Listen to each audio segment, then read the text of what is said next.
All right, this ain't the time to get quiet right now. I need for you to touch your neighbor and say, neighbor, Neighbor, you in the right place. you in the right place. Tell your other neighbor, neighbor, Neighbor, you in the right place. you in the right place. I would like to ask a few questions. How many of you have lost a mother? How many of you have lost a father? How many of you have lost a sibling? How many of you have lost a child? How many of you have lost a spouse? I'm asking these questions because this is real.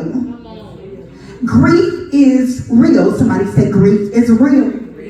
And on today, I don't just want to give you a presentation. I want to let you know that it's real. It's so real to the point where it's life-altering.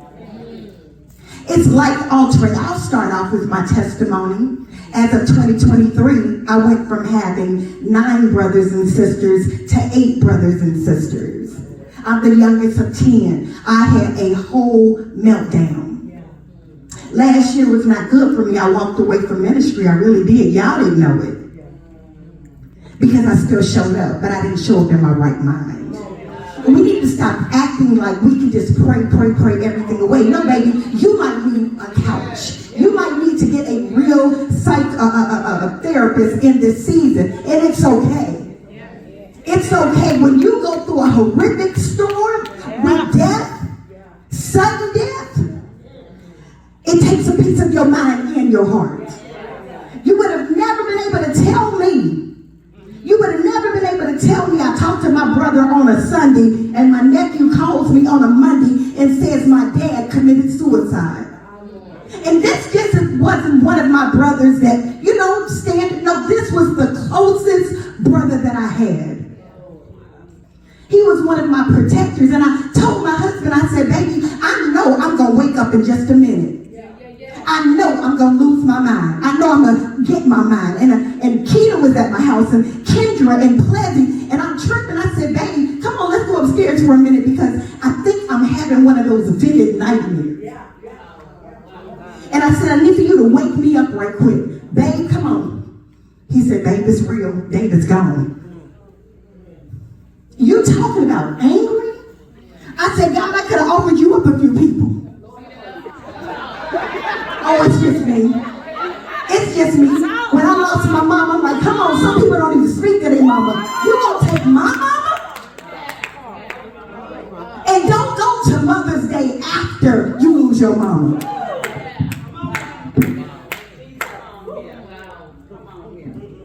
We're talking about good grief. We gotta get over the hump of the reality that it is. They're gone. They're not coming back.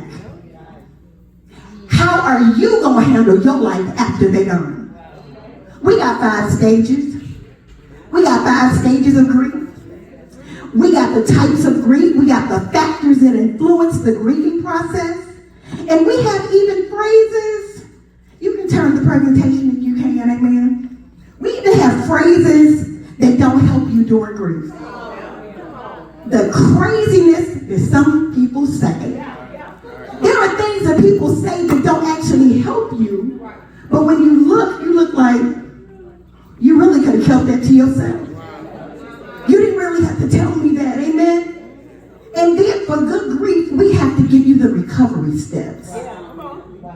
You have to get to a point where you're saying, this is not going to take me out because I'm stronger even than the pain.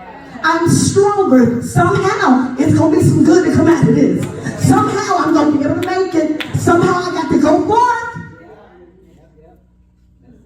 And I'm leaving you with some recovery resources. Dr. Trailwell has a sign-in sheet.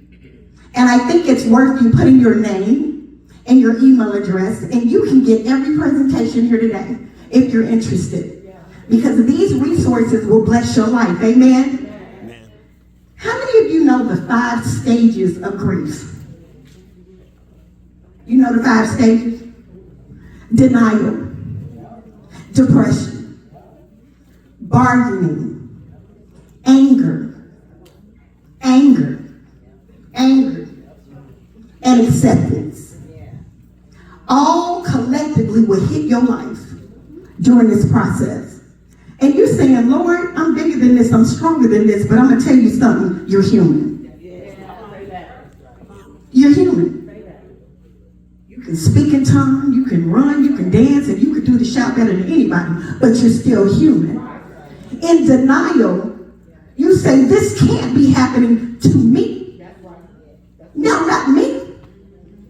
My brother committed suicide. I was arrogant. I'm going to say that again. God had to show me because you couldn't tell me Evangelist Moore would ever have to deal with a family member of mine committing suicide. And I remember when I talked to Bishop, when my husband was having surgery, and I waited a whole year. I waited almost a whole year before I even talked to Bishop. And I said, Bishop, I just want to let you know, I know you've been praying for me. I know Lady Smith. I talked to Lady Smith when I was in Kansas City. And she just kept pushing and kept encouraging. And my husband, of course, he was right there. But I'm telling you, I had to realize the denial was not me. When God shows you during a horrific process, you got to be truthful with it and say, you know what, I could have been.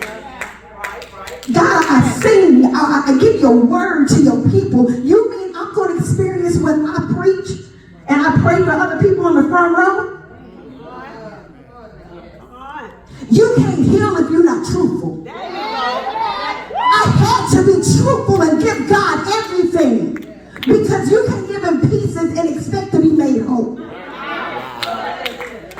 And the denial part of the pain is, you mean the type of death that my brother had to experience, the donuts and dabs. This was somebody who went into a classroom